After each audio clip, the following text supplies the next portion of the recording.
Hey guys, I'm going to share a little bit more of the testimony of this lady that had the mother that did all that to her children, and that was just a taste of the stuff that this lady endured in her lifetime. But recently, and the identity of this lady cannot be stated because there's still court proceedings going on because it ended in a very violent act. And this lady needs to be protected, as well as the court needs to make sure that they are able to prosecute this man that was guilty of it appropriately. Sometimes the Lord allows things to happen to bring to light, to bring what's done in darkness to light.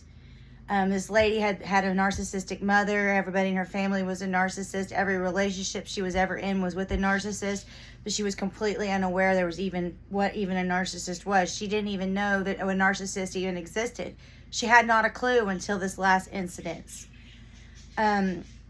So I'm going to give you a little bit of a history of how this lady got involved with this man. And this lady met him at church. She was in her biblical studies degree. And she went to church on every Sunday for church service, on Monday for prayer, Tuesday for biblical studies, Wednesday for service, and then on Saturday and Sunday went to Tulsa to do street ministry. Well, there was some, I'm not going to get into all of it. This lady must learn to slow her roll and not jump into anything, and do not fall into fornication. That is a warning I want to give you guys. Narcissists use fornication as a way to trap their victims into getting them married to them. Because children of the Most High do not like to live in sin. If they can get us to have sexual relations with them, then we're like, oh my gosh, I can't sin. I'm going to fix the sin. And they get married to him. What we should be doing is, if we fall in fornication with a man that says he's a godly man, we should second guess. We should question, is he really a man of God? Because a real man of God wouldn't be doing that. It's a trap. They get us probably 99.99999% of narcissists get us with the trap of fornication. And it is a sin. It's a sin. It's a very dangerous sin. I kind of feel like it kind of works like witchcraft, because it's like once you fornicate with somebody, they're in your head all the time. You're like lusting over them. You're gaga goo goo. You know, and when we were in the world, it was one thing. But now that we're with Jesus, we got a target on our backs for the enemy. And that is a wide open door. That is a wide open door. So we cannot fornicate with anybody. We cannot fornicate with people. So this man was going to every prayer, and this man went to a sister church of the church she goes to, or went to. And he was at prayer. He was at every Tuesday. He was at the biblical studies degree for like 5 months. And he was a security guard at the church.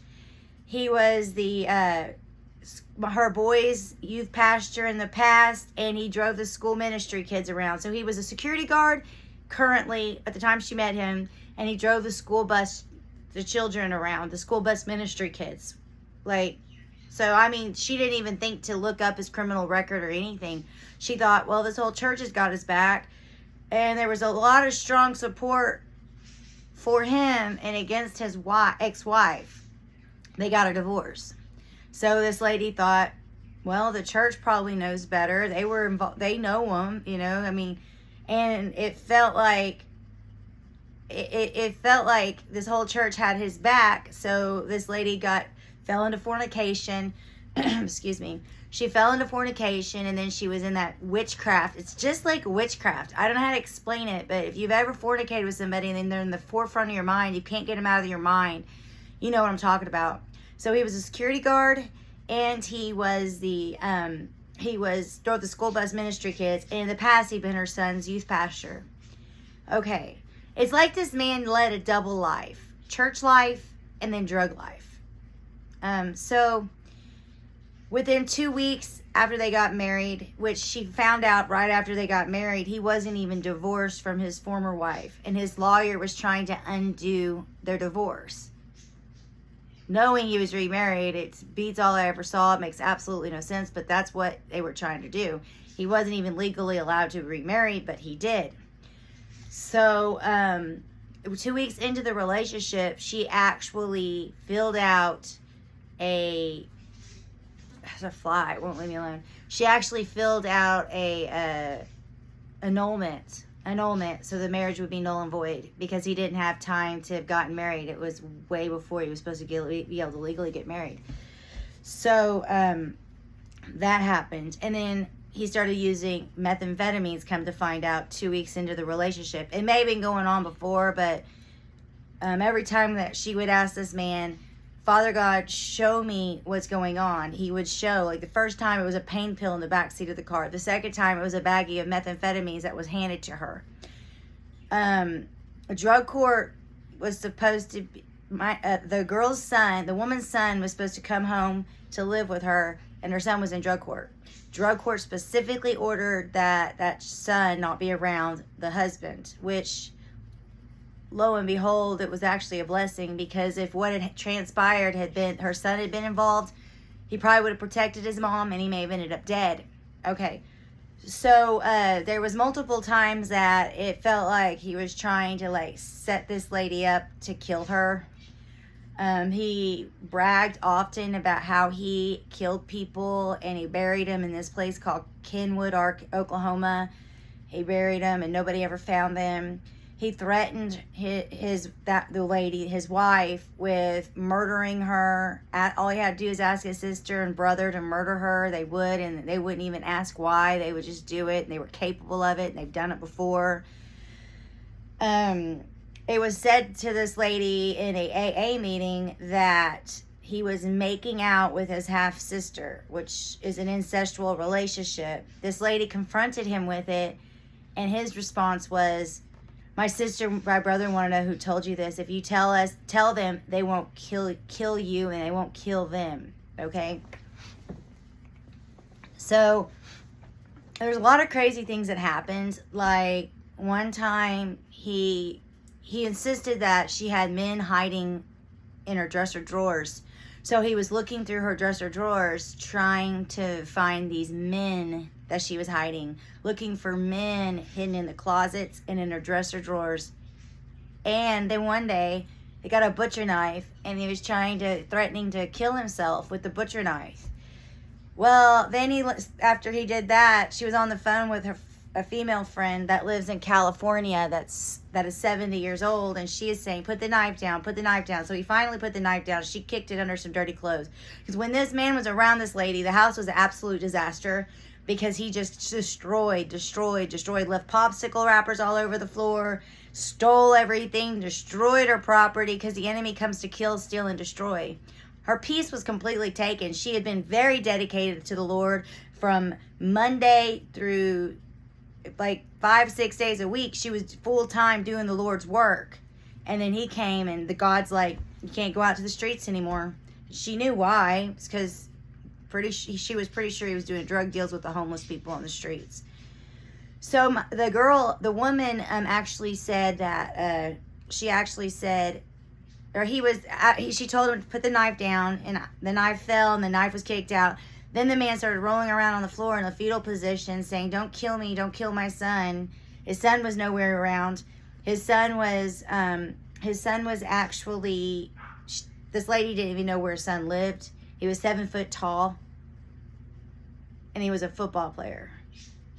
I mean, very good football player. Big, huge guy. He was huge. Like, she didn't know where he lived. He wasn't there, and he was a football player. So, anyway, so then, so that happened, and the woman, the 70-year-old woman, told him to get out of that house because there was a demon there, because she was afraid that he was going to kill the lady. When the lady had left to walk a block up the road to talk to the mother-in-law, his mom, to tell her about his mental state. Well, so she's talking to him while he's walking to her house, and then as he's walking to her house, and then he pretends to fall and starts screaming, I can't get up, to the 70-year-old woman. And the 70-year-old woman's like, you got to get to your mom's, do whatever you got to do, army crawl, whatever you got to do. The 70-year-old woman reported that he didn't fall. She didn't hear nothing. He was just faking it. And he then told the 70-year-old woman, she's going to run me over with the car. and for your guys' knowledge, this lady has never been violent with anybody, any animal, has a hard time even killing mice, like can't put a fish on a hook, rescues possums and turtles and any critter that she sees, turtles on the road that got ran over. Like, this lady is not a violent person. So he went to his mom's, and then the mom called, and the stuff that he brought with him to his mom's house, I don't think it's appropriate to disclose on this video. But he didn't bring his wallet, but he remembered everything else. But he didn't bring his wallet. And his mother called the lady and said, you could bring his wallet right now. She agreed to. Then she read the text message, bring his wallet and pills right now. And she's like, it dawned on her, you don't tell me what to do. You're not my mom. I'm not married to you. You do not control me. Jezebel spirit, very heavy in that woman. Very heavy Jezebel spirit in that lady. So she decided to go straight to the hospital, beating the mother to the hospital. Well, she saw the mother, the adopted daughter's boyfriend storming into the hospital, very angry. So the lady ran and hid in the bathroom because she doesn't like confrontation. She's not a violent person. She hides when people are coming after her. Kind of like how Jesus avoided cities because they were going to kill him there, or they were going to persecute him there. She hid. The mother, the narcissist mother, the head witch, because they're all practicing witches and warlocks, goes in the bathroom and starts jabbing her in the side, punching her in the side. I rebuke you, Satan, in the name of Jesus. I rebuke you, Satan, in the name of Jesus. And then pushes her in the bathroom stall where she falls. And then she stands up and she says, I need out of this bathroom. I want out of this bathroom. And she believes, and I believe that the old lady was just trying to get her to punch her. Because she looks like she's like 140 years old. And she's like 69, 67. But she looks really, really old. Because all that sin, it makes people look old. That sin wears a person. It makes them age like you wouldn't believe. And the cigarettes and the control and the manipulation and that Jezebel running the show. So finally the older lady, the mother, let the young lady out of the bathroom, and she went and sat down and she started quietly praying in tongues. And then the people came out because this lady had went to them to tell him about this man's state of mind. He was having an absolute psychotic break. And their mother called because he hurt his back, the ambulance, but did not tell them about his mental state. I mean, he was suicidal. Then he was rolling around the floor in fetal position, thinking people were going to kill him, looking through dresser drawers for men that this woman was hiding from him. So this lady his mom had assaulted this lady in the bathroom, but she kept her mouth shut and didn't say anything. And there's no cameras in the bathroom. So then they brought the paper to this lady for her to fill out to get him evaluated for a mental evaluation. And the mother, sorry, she looks like a grandma. I keep calling her grandma. She looks like a grandma. She looks really, really, really, really old. Her and that adopted daughter started yelling and screaming at her to the point where they got kicked out of the hospital, and the nurse brought the lady in the back so she could fill out this paperwork. And the end result of this was she was assaulted by the mother. Then the mother of the narcissist was kicked out of the hospital, and her husband was put in an institution for 3 days. So this wasn't the first assault by the mother-in-law. Before that, was it before that? Thinking. There was another instance where this lady was talking to a woman on the phone till 4 o'clock in the morning, and she said she just felt his presence, like she knew he was there, but she could not see him. And then he slithered up on her like a snake and was there and grabbed her, and she ran and hid behind the post office while the girl she was on the phone with called the police. And so there's a lot more to this, but I'm trying to give a little bit of it. And if I was to say the whole thing, people that don't understand the spiritual realm might not even listen. So I'm trying to keep this like at a level of everybody can understand and relate to. So that was the mother assaulted her on August 7th. The husband snuck up on her and was stalking her on July 29th, I believe it was, or July 27th. And there was a protection order that was ensued, but the man then started threatening that he kept bringing her cannabis home, and she kept flushing it down the toilet because her son was coming home from drug court. She didn't want to have any part of it. Drug court says no to cannabis. And so she kept flushing down the toilet, would take a picture of it when she flushed down the toilet and send it to him. But he had those pictures and threatened to show drug court them so that she wouldn't get her mentally ill son home with her. So and there was also a family member of the narcissist that was dying, and nobody was visiting her in the hospital, and he tricked her into meeting him, but then did not bring her to this lady. And then she had to figure out how to get to see this lady on her own. The lady was in the hospital, was like 84 years old, had been married into the family for like 40 years, and her husband went and saw her twice for 2 5-minute periods of time, but claimed to love Jesus. And in all of this, the masks fell off all these people. The mask fell off the grandpa. The mask had fallen off the narcissist's mom. The mask fell off the narcissist's dad. The mask wasn't even ever on the narcissist's brother, sister, and cousins.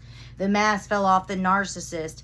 There was one time that around this August 7th time that the narcissist was FaceTiming this lady, and he forgot he was FaceTiming her, and he thought he hung up, and she was still on the FaceTime, and he looked in the thing and he goes, "Hey." And there was absolutely no human there. All she saw was a demon. The mask completely revealed who he was and what he was. And I sincerely believe that there's some demons that are walking amongst us that are not even human at all. If we can entertain angels unaware, why could we not entertain demons unaware? You know? So he tricked her into going down there, and she did get to stay the night with the older lady, and the older lady ended up dying 3 or 4 days later. She barely made it. She barely had enough gas. She barely had enough food. But she didn't have any food, actually. She had to fast because she didn't have money for food. But she made it. She did what the Lord wanted her to do, which was to spend time with this lady. But she dropped the protection order as a result. Then, on October 20th, this man would leave. She'd tell him, "Don't drive my car, don't drive my son's car." He had he had wrecked her son's car, so the transmission pan messed up on the car and all the transmission fluid poured out. When this woman went and picked up her son from rehab, as soon as they got home, the Lord must have spoken to her son and said, "Check her oil in her car." It was completely empty. There wasn't a single drop of oil in that car. The narcissistic husband had actually drained every drop of oil out of her car. It's just, I don't understand why they do stuff like that, but they do. There's so much I could talk about with this. One time, he was supposed to go to his son's football game, and he was going to be there 2.5 hours late, and this lady knew he wasn't actually going to go to the football game. So God told her, "Go to the bar, he'll be there." So guess what? She went to the bar, and she only had to wait 1.5 hours. There he was. This lady got to sing with the really awesome musicians, and like everybody. And after the bar exposure, there was people on the outside that was telling her, okay, so this is what happened. He shows up at the bar, calls her a succubus and a Jezebel, all kinds of names. She was drinking water, only speaking with the owners of the bar, sang one song for the Lord in the bar, and nobody was drunk. There was only 2 people that was actually drinking alcohol in the bar. Everybody else was drinking soda pop. It was like they were just there for entertainment of the band that was playing. So she talked to her older friend that lives in California from Facebook most of the time she was there. The phone was on most of the time she was there. And her older friend said, do not allow everybody else to leave before you make sure your car starts. When he finally got there, he had parked her car. He concealed her car. He didn't ever see his truck because she was standing in front of a mirror, and when he walked in, she could see him, and he had no idea she was there. And then she saw when he saw her. But she felt the shift in the atmosphere. Everybody did. The bar owner did. She came and asked the lady, "Are you okay?" Didn't even know what was going on yet. The man had not even talked to her yet, but there was a shift in the atmosphere. I have never in my life felt such a shift when somebody walks in a room or when somebody is around. I have felt it. You have felt it. It's not something you feel every day. When the whole atmosphere shifts like that, and you just feel it before you even see them. So he finally goes outside. She goes out with him. She's terrified to go outside with him. But he's been violent a couple times before, but not like horrifically violent, because this lady has been abused by her own mother, been abused by multiple men. So it's kind of like a normal thing. And unfortunately, it's a normal thing. And so he went out to the back, and it took about 15 minutes to come back in with her keys. He tried to take his truck keys and keep her car keys too. Well, he gave the keys back, and she asked a man if he would ask the bar owner, who is a woman, if she'd walk out with her. And she said, "My husband will." And the lady said, "I don't want just a man walking out with me. I don't need to set up a man getting beat up or something. Please come with me too." So her and 2 men came out with her, and her car would not start. So they looked at the car, and starter relays, all 3 or 4 of the starter relays had been completely removed. And there was a police officer that was hanging out talking to the bar owner outside. And the bar owners were not drinking alcohol. The police officer was not drinking alcohol. They were just chit-chatting. And the police officer used to be a mechanic, and the police officer went and looked at the car and said, "All of your starter relays are taken out of your car. It's not going to start. There's no way you can get to start. You can get anything out of your car that you need and get it locked up."